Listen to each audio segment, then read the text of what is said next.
umplută cu vișină și mănânc numai sâmburele și completez cu un spanac și ochiuri, dar nu două, 16 ochiuri, o pe față, o pe dos.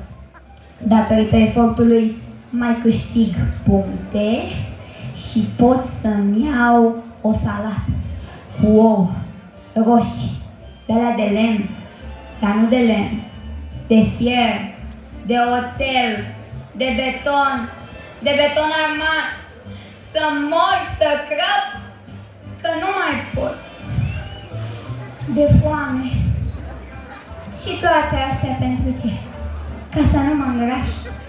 Ei, și ce dacă am să mă îngraș? Nu o să mai joc Juliet? Nu-i nimic. Am să joc cu Ana Chirița sau Traviata, dar nu Violeta, care era tuberculoasă, rolul lui Ștefănescu Goancă. Vă mulțumesc!